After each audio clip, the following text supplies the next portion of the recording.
Alright, so we're going to be discussing problem 5-7. I've already drawn out some of the diagram, including the ramp, the masses, the height, and the spring. So the first part is to determine the rotational inertia for all four tires. So first let's establish what is given to us in the problem, that inertia is equal to 1/2 ml squared. And this is the inertia for a disc. And in the problem they're saying that we can assume that each tire is like a disc, so that's good. Alright, so if we want to find the rotational inertia for all four tires, we need to specify for one tire. And for one tire we can substitute the mass for m/4, because that's the mass of one of the tires. So that becomes 1/2 m/4. And for the L squared, we can just treat the L as an R of the tire, and then you get 1/8 mr squared. Now, since that's the rotational inertia for one tire, and we need to find it for all four tires, all we need to do is multiply the inertia by 4 for all four tires, and you get 1/2 mr squared. And that is your answer. Alright, so the next part, I'm going to erase this for more space. The next part asks for the speed when it reaches the bottom of the incline. So for this part, there's a lot of different components that we need to consider. And so first let's write out our equation. The total mechanical energy at the top is equal to the total mechanical energy at the bottom. So let's identify them bit by bit. Alright, so for the mechanical energy at the top, it's divided into total kinetic energy plus total potential energy. Now the thing with potential energy is that, or kinetic energy is that it's released from rest, so it's equal to 0. And now we need to focus on just the potential energy at the top. So the potential energy at the top, U-top, is mgh, which is the potential energy of the cart itself. But we also need to consider the tires, so we get 4 times 1/4 mgh.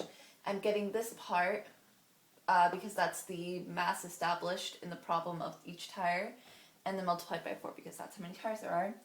And these cancel out, and then we're left with 2 mgh. So that's the potential energy at the top. Now at the bottom, we set up the problem the same way. Now in this case, the potential energy at the bottom is 0 because it's at the bottom. And for the kinetic energy, it's divided into two parts. K rotational plus K translational. So if we look at translational first, the normal equation for kinetic energy is 1/2 mv squared. In this case, our m, as established from our potential energy up here, 2m, considering both the cart and the tires, we're going to substitute that 2m into here. So we get 1/2 2mv squared, which is just mv squared. And then the kinetic energy, rotational kinetic energy, is 1/2 I omega squared. And since we're just considering the rotational inertia of the the rotational kinetic energy of the tires here, we already found out what the inertia was up here, so we can just substitute that back in, 1/2 mr squared, and then for the omega squared, we can just write that as v over r squared. And then in total, when we add the total kinetic energy at the bottom, I'm running out of room. When we write the total kinetic energy at the bottom, we get mv squared plus, and that's the translational, and then going into rotational, which is all that part. I'm going to just rewrite it. 1/4 mr squared times v over r squared. We get as the total kinetic energy at the bottom 5/4 mv squared. You can work that out on your own.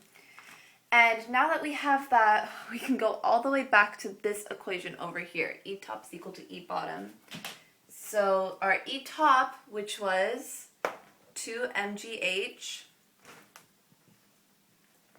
is equal to our E bottom, which is 5/4 mv squared. And if you solve for v, you get the radical of 8/5 gh, and that is the answer. So I'm going to write that up here. V is equal to rad 8/5 gh. All right, you can get some room now.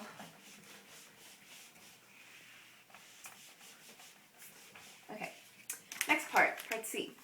After rolling down the incline, it collides with the spring, and determine the distance xm the spring is compressed before the cart and bumper come to rest. All right. So first, in order to even figure out how to solve this problem, we have to list out some equations that are relatable to this. So for example, from our equation sheet, we know that the potential energy of a spring is equal to 1/2 k x squared. For this k, we can write xm because that's what we're solving for, and it makes things a lot easier. So now, this kinetic energy, if we go back to our previous part, we established that the potential energy at the top was equal to 2 mgh. And because of this conservation of energy, you can just assume that these two are equal to each other. So we got 2 mgh is equal to 1/2 kxm squared. And from there, you just solve for x. So we get x is equal to 2 rad mgh over k. Simple enough. All right, so that's part C.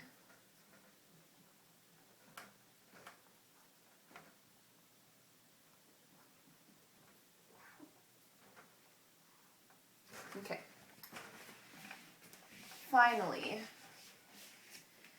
now assume that the bumper has a non-negligible mass. After the collision, spring is compressed to a maximum distance of 90% of part C. Give a reasonable explanation for this decrease. Alright, so basically they're saying that it's been decreased about 90% of its value in part C, and give a reason for the decrease in that. Okay, so let's take a look back again at our equation. So for this value to decrease, that would mean that the U, K, the potential energy of the spring, would have to also decrease. So a decreased K plus U.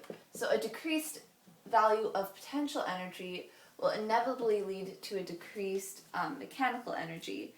And so when you have those two components, so if we have decreased potential and then decreased mechanical energy, which are kind of the same thing, sort of, you can assume that the collision was inelastic. Alright, some other facts about inelastic collisions. There's a reduced velocity, which would account for the fact that the bumper comes to a compressed position. So there would be a reduced velocity at that moment. Alright, so those three components contribute to this answer of it being inelastic.